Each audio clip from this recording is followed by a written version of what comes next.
Assalamualaikum Sobat Tirai Gaib. Salam jumpa di channel cerita horor. Di channel ini akan kami ajak kalian menelusuri dunia mistis yang tegang dan menyeramkan. Silahkan subscribe, like, komen, dan share.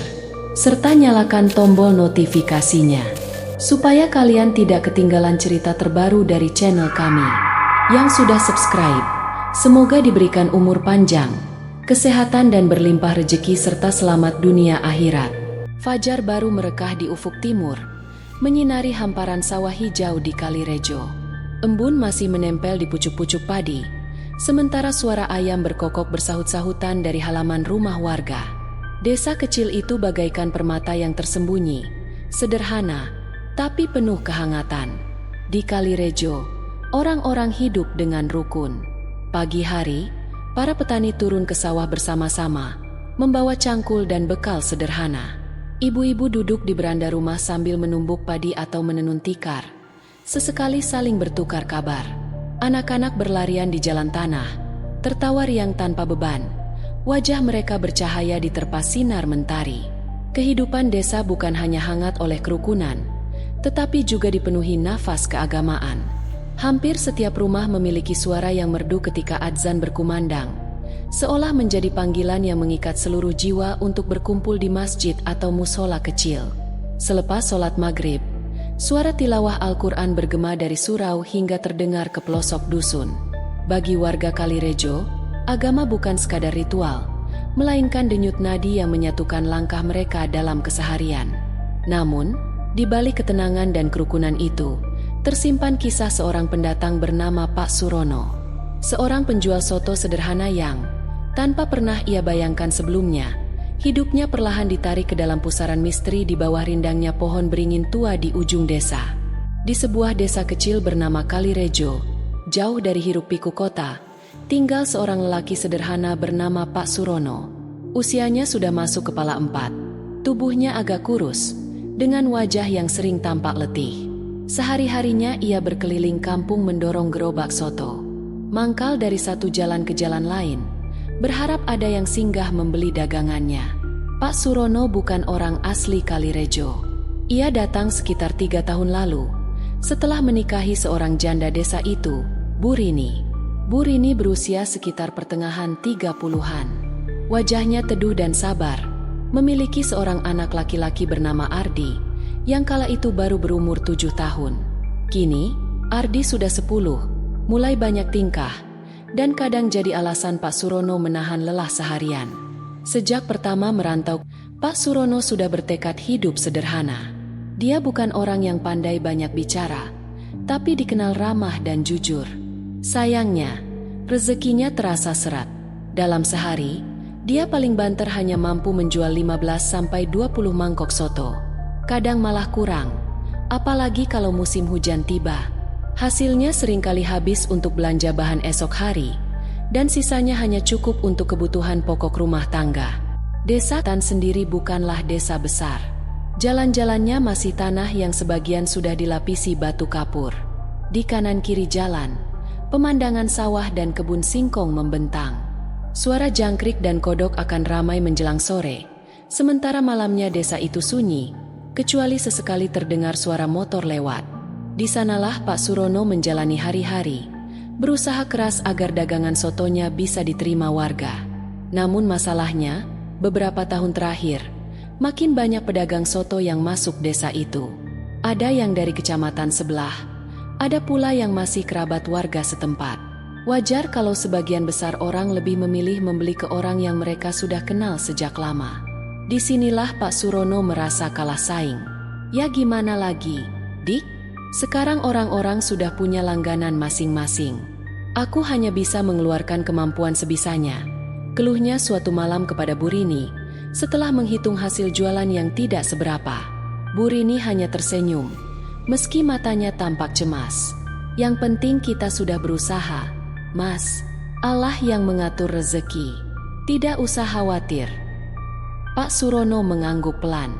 Ia tahu istrinya berusaha menenangkan, tapi tetap saja rasa resah itu ada.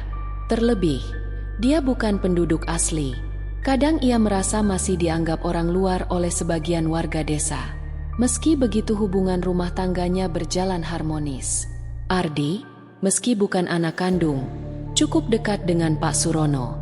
Kadang saat ia pulang mendorong gerobak, Ardi berlari menyambut sambil bertanya, "Pak, sotonya masih ada?" Dan senang kalau diberi semangkuk. Hari-hari berjalan monoton. Pagi, Pak Surono berbelanja bahan di pasar kecamatan dengan sepeda motor tuanya. Lalu siang hingga malam ia berkeliling berjualan. Sering dia pulang dalam keadaan lelah dengan kantong hanya berisi recehan. Sampai suatu malam saat rezekinya benar-benar seret. Hari itu hanya terjual 8 mangkok soto. Rasanya hati Pak Surono campur aduk. Sedih, kecewa, juga pasrah.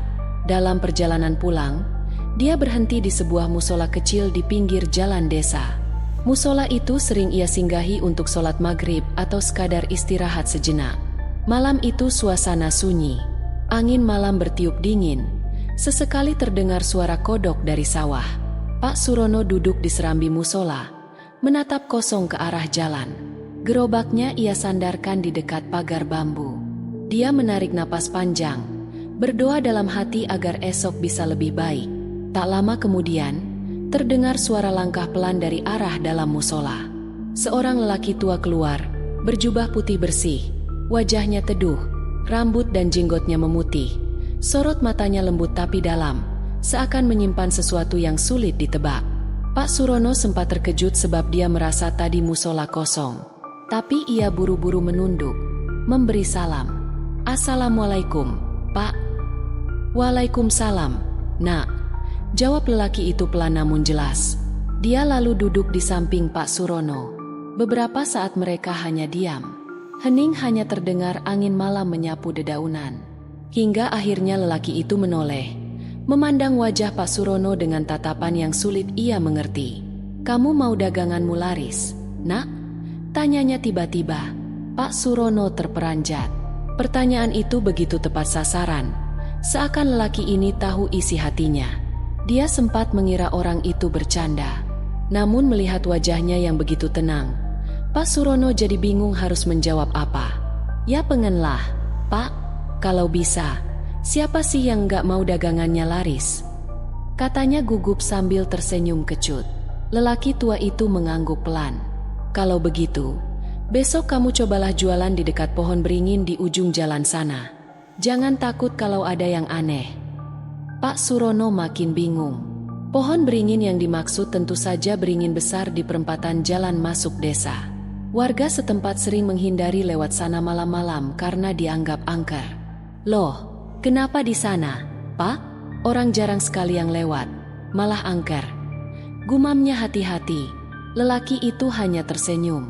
"Cobalah, rezeki Allah itu luas. Jangan takut, asal niatmu tetap baik. Insya Allah tak ada yang merugikanmu." Setelah berkata begitu, lelaki itu bangkit perlahan, berjalan masuk lagi ke dalam musola. Pak Surono sempat ingin menahan, bertanya lebih banyak. Namun ketika ia menoleh, musola itu sudah sepi, tak ada siapa-siapa. Seakan lelaki tua itu menghilang begitu saja. Pak Surono tercekat, dadanya berdebar, antara takut, bingung, sekaligus penasaran. Ia pun segera berdiri, merapikan gerobak, lalu pulang dengan pikiran kalut.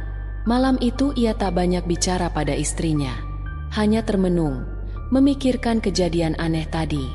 Esok paginya, setelah sholat subuh, Pak Surono masih teringat kata-kata lelaki berjubah putih semalam. Pesan itu berulang kali terngiang. "Cobalah jualan di dekat pohon beringin di ujung jalan sana. Jangan takut kalau ada yang aneh." Tangannya gemetar saat menyiapkan bahan dagangan. Bu Rini sempat memperhatikan. "Mas, kenapa bengong? Ada apa?" tanyanya sambil menaruh piring di meja. Pak Surono tersentak, tersenyum hambar. "Ah, enggak apa-apa, Dik. Cuma kepikiran aja tempat jualan." "Loh, tempat jualan lagi? Kan biasanya sudah ada langganannya. Emangnya mau pindah kemana?" Bu Rini menyipitkan mata. Pak Surono menelan ludah. Ia tidak berani menceritakan kejadian semalam. Khawatir istrinya justru makin takut. "Ya coba-coba aja. Siapa tahu rezeki lebih baik." Jawabnya singkat. Siang itu, dengan hati yang bercampur resah dan penasaran, ia mendorong gerobaknya menuju perempatan pohon beringin di ujung desa Kalirejo. Pohon itu besar, akarnya melilit pagar bambu tua, daunnya lebat sehingga menutup sebagian cahaya matahari. Orang-orang sering melewatinya dengan cepat, enggan menoleh karena konon banyak cerita mistis beredar. Pak Surono berhenti, menarik napas panjang. Bismillah, gumamnya lirih, lalu menyalakan kompor kecil. Aroma kuah soto hangat perlahan menyebar. Awalnya sepi, 15 menit, tidak ada seorang pun yang lewat. Dadanya mulai ciut, hampir saja ia hendak mendorong lagi gerobaknya ke tempat biasa. Tapi tiba-tiba, seorang lelaki tua berpeci, menuntun sepeda ontelnya, berhenti. "Loh, kok mangkal di sini, Pak Surono?" tanyanya. "Coba-coba aja, Pak. Silakan kalau mau menikmati soto saya," jawab Surono ramah, meski suaranya sedikit gemetar. Tak disangka, lelaki itu mengangguk dan duduk. "Ya sudah, kasih saya 1 mangkok." Itulah pelanggan pertamanya hari itu. Tak lama kemudian, 2 anak muda lewat, kemudian seorang ibu-ibu dengan bakul berisi sayuran. Satu demi satu, orang-orang asing, bukan warga desa Kalirejo yang biasanya dia kenal, datang menghampiri. Mereka ramah, membayar dengan uang bersih, bahkan ada yang memberi lebih. Yang aneh, meski ramai, Pak Surono merasa badannya ringan. Kuah sotonya tetap panas, rasanya makin gurih, porsinya selalu pas. Tanpa sadar, dalam 2 jam dagangannya hampir habis. Sesuatu yang belum pernah terjadi sebelumnya. Ketika pulang sore itu, Bu Rini terkejut. "Mas, kok cepat pulang? Sudah habis semua?" Pak Surono hanya tersenyum, memperlihatkan uang yang lebih banyak dari biasanya. "Alhamdulillah, Dik, hari ini lancar." Namun di balik senyum itu, dadanya penuh tanda tanya. Siapa para pembeli asing itu? Mengapa tiba-tiba sotonya terasa lebih harum? Dan kenapa tubuhnya seakan tidak merasa lelah meski melayani banyak orang? Malamnya, dia bermimpi. Dia berada di padang luas diterangi cahaya bulan. Lelaki berjubah putih yang dia temui di musola berdiri di hadapannya, dengan senyum tenang. "Aku hanya membantu. Tapi ingatlah, semua ini titipan Allah. Jangan lupa bersyukur." Pak Surono ingin bertanya, namun lidahnya keluh. Dia hanya bisa menunduk. Saat bangun, peluh dingin membasahi pelipisnya. Jam dinding menunjukkan pukul 2 dini hari. Sejak hari itu, setiap kali ia berjualan di dekat pohon beringin, dagangannya selalu habis. Kadang ia pulang lebih awal, kadang ia sampai menolak pembeli terakhir karena stok sudah tak cukup. Bu Rini semakin heran. "Alhamdulillah, Mas, saya ikut senang. Tapi kok bisa mendadak begini ya? Padahal dulu sepi," katanya suatu malam. Pak Surono hanya menahan senyum. Dalam hatinya, ia mulai menyimpan rasa was-was. Sebab di antara wajah para pembeli, ada yang tampak asing, bahkan samar, dan kadang dia tak yakin apakah mereka benar-benar manusia. Berita itu sampai ke telinga Bu Rini. Saat malam, setelah Ardi tidur, dia menatap suaminya dengan raut serius. "Mas, aku dengar orang-orang desa mulai ngomongin kita. Katanya daganganmu kok bisa tiba-tiba laris. Malah ada yang bilang, kamu pakai penglaris." Pak Surono tersentak. "Loh, siapa yang ngomong begitu, Dik?" "Ya begitulah, namanya orang desa, gampang curiga. Aku percaya sampean gak mungkin begitu. Tapi kalau gosip ini tambah besar, aku takut jadi masalah." Pak Surono menunduk, menarik napas panjang. Ia ingin menceritakan yang sebenarnya, tentang lelaki berjubah putih, tentang pembeli-pembeli aneh itu, tapi lidahnya keluh. Ia hanya berkata pelan, "Yang penting kita tetap ingat Allah, Dik. Semua rezeki ini darinya." Suatu sore, menjelang ia beres jualan, seorang lelaki asing datang. Tinggi, kurus, wajahnya pucat, pakaiannya serba putih. Ia duduk di bangku bambu dekat pohon beringin. "1 mangkok soto," ucapnya lirih. Pak Surono melayani dengan gugup. Lelaki itu makan pelan, hampir tanpa suara. Matanya sesekali menatap tajam ke arah Surono. Setelah selesai, ia meletakkan uang 5.000 di meja gerobak. "Tomboknya besok, ya," katanya. Pak Surono mengernyit. "Maksudnya bagaimana, Pak?" Namun saat menoleh ke arah bangku, lelaki itu sudah menghilang. Mangkok pun raib, seolah tak pernah ada yang makan di sana. Darah Pak Surono berdesir dingin. Ia buru-buru beres-beres, mendorong gerobak pulang dengan tubuh gemetar.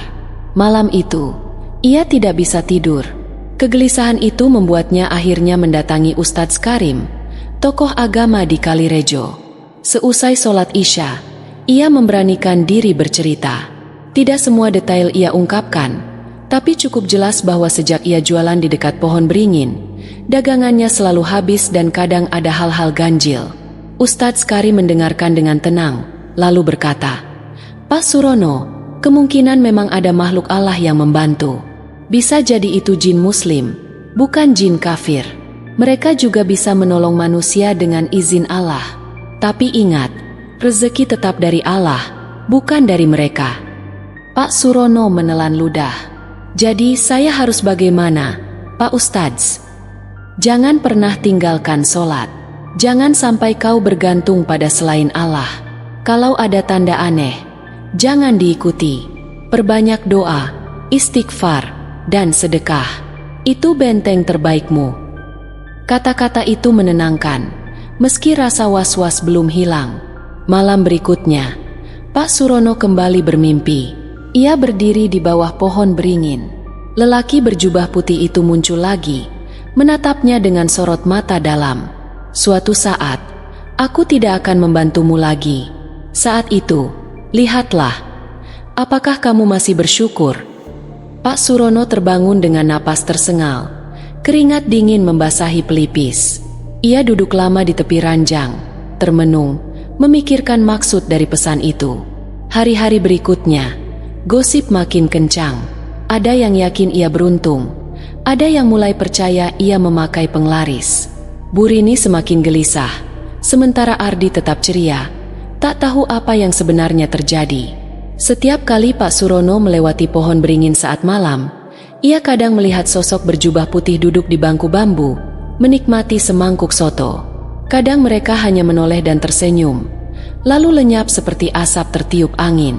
Pak Surono hanya bisa beristighfar, sambil berdoa dalam hati, "Ya Allah, kalau semua ini cobaan, lindungi hamba dan keluarga hamba.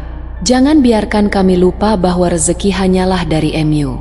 Dan di balik rasa syukur itu, hatinya terus dibayangi tanya, apakah rezeki yang datang tiba-tiba ini benar-benar berkah, atau justru sebuah ujian besar yang suatu saat akan menuntut balasan?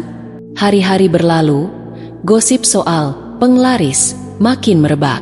Ada yang terang-terangan menolak membeli sotonya, meski ada pula yang pura-pura tidak tahu dan tetap datang. Pak Surono merasa terjepit. Rezekinya lancar, tetapi hatinya semakin tidak tenang. Suatu malam, setelah dagangannya kembali habis lebih cepat dari biasanya, ia duduk termenung di serambi rumah. Bu Rini menghampiri, menaruh segelas teh hangat. "Mas, aku tahu ada yang kau sembunyikan," ucap Bu Rini pelan. "Kalau memang ada yang aneh, ceritakan padaku. Kita hadapi bersama. Jangan dipendam sendiri." Pak Surono terdiam lama, lalu perlahan membuka suara. Diceritakannya pertemuan dengan lelaki berjubah putih, mimpi-mimpi aneh, hingga sosok-sosok ganjil yang kadang jadi pelanggannya.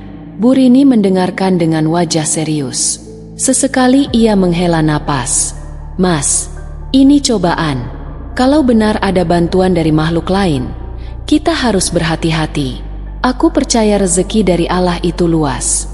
Jangan sampai kita bergantung pada sesuatu yang tidak jelas asal-usulnya," katanya dengan mata berkaca-kaca. Keesokan harinya, selepas subuh, Bu Rini mengajak suaminya menemui Ustadz Karim lagi. Kali ini mereka berdua yang bercerita. Sang Ustadz mendengarkan dengan penuh perhatian, lalu berkata dengan suara tegas namun lembut, "Pak Surono, ini ujian besar. Allah sedang melihat seberapa kuat imanmu. Kalau kamu terus bergantung pada makhluk itu, Bisa jadi rezeki yang banyak justru berubah jadi malapetaka. Mulai besok, berhentilah mangkal di bawah pohon beringin. Jualanlah di tempat biasa. Perbanyak doa, sholat malam, dan sedekah. Kalau memang Allah mau melapangkan rezekimu, tanpa bantuan jin pun daganganmu akan laris. Kata-kata itu bagai tamparan keras. Malam itu, Pak Surono menangis dalam sujudnya. Ia memohon ampun, memohon agar Allah menjauhkan keluarganya dari tipu daya setan, dan berjanji hanya akan bergantung kepadanya. Besok paginya, ia memberitahu istrinya, "Dik, mulai hari ini aku gak akan jualan di beringin itu lagi." Bu Rini tersenyum lega, meski matanya tetap cemas. "Aku mendukung keputusanmu, Mas. Kita jalani apa adanya. Kalau rezeki sedikit, ya kita syukuri. Kalau banyak, ya kita jaga agar berkah." Hari itu, Pak Surono kembali mendorong gerobaknya ke tempat biasa, di jalan dekat sawah yang sering ia gunakan dulu. Dadanya diliputi was-was. Dia takut sepi seperti dulu. Dan benar, jam-jam pertama hampir tak ada pembeli. Hanya 1-2 orang lewat. Keringat dingin mulai menetes. Dalam hati, muncul bisikan halus. "Kalau diberingin, daganganmu habis. Kenapa kau meninggalkan?" Pak Surono menggertakkan gigi. "Aku hanya percaya kepada Allah," gumamnya pelan. Menjelang siang, seorang ibu bersama 2 anak kecil datang. Lalu seorang pemuda dari sawah mampir. Perlahan-lahan, pembeli bertambah. Memang tidak seramai di beringin, tapi cukup membuat dagangannya habis menjelang malam. Ketika menghitung uang, hasilnya tak banyak seperti kemarin-kemarin, tapi cukup menutup modal dan menyisakan sedikit untuk ditabung. Dia pulang dengan senyum lega. Bu Rini menyambut dengan penuh syukur. "Mas, aku lebih tenang begini. Meski tak sebanyak dulu, tapi jelas rezeki ini bersih. Insya Allah berkah." Namun, cobaan belum selesai. Malam itu, dalam tidurnya, ia kembali bermimpi. Lelaki berjubah putih muncul di bawah pohon beringin.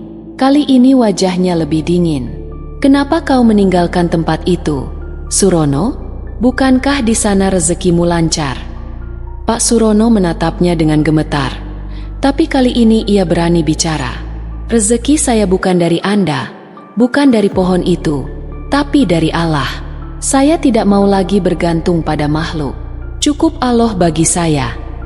Lelaki itu menatap tajam, lalu tersenyum samar.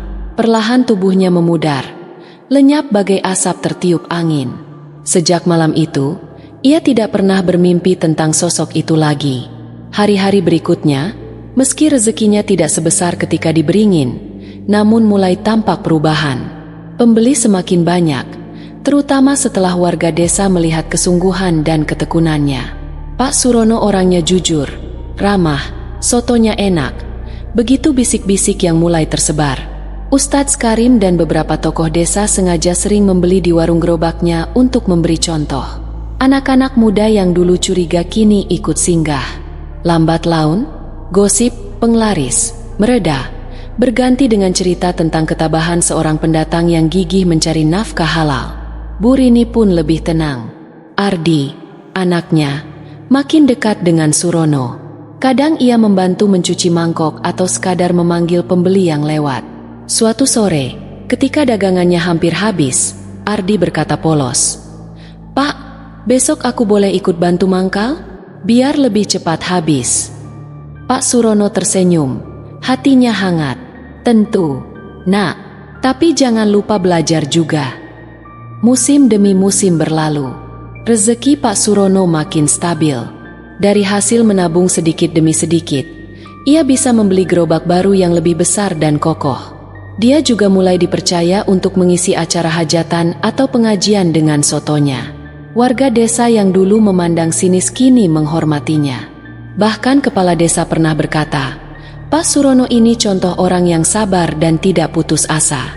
Meski sempat difitnah, dia tetap berpegang pada Allah. Malam itu, setelah semua beres, Pak Surono duduk di serambi rumah bersama Bu Rini. Angin desa bertiup sejuk. Suara jangkrik menemani. "Dik," katanya pelan, Aku bersyukur Allah kasih kita jalan keluar.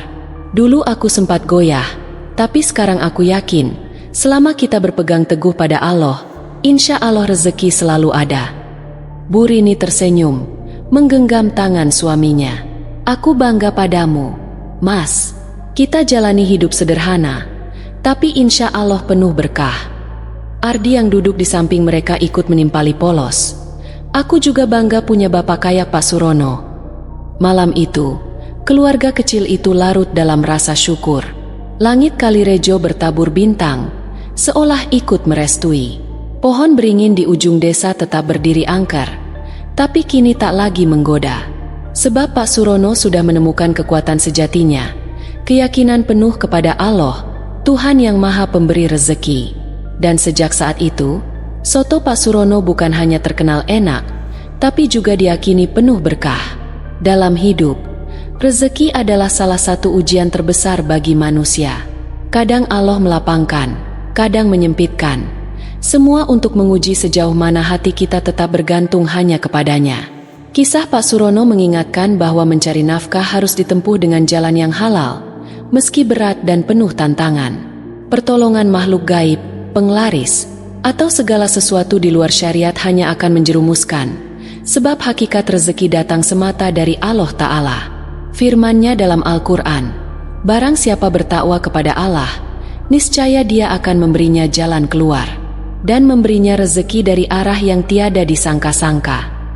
Quran Surat At-Talaq 23. Selain itu, kisah ini juga menegaskan pentingnya sabar, syukur, dan menjaga keyakinan.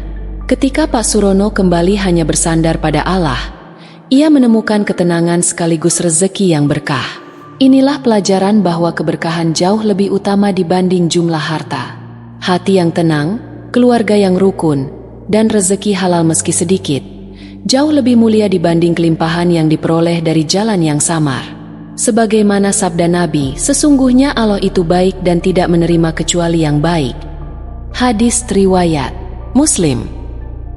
Maka, kewajiban seorang muslim adalah berusaha sekuat tenaga dengan cara yang halal, sambil meyakini bahwa hasil akhirnya sepenuhnya dalam genggaman Allah.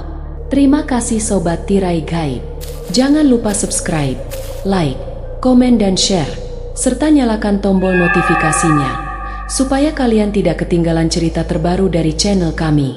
Yang sudah subscribe semoga diberikan umur panjang, kesehatan, dan berlimpah rezeki, serta selamat dunia akhirat.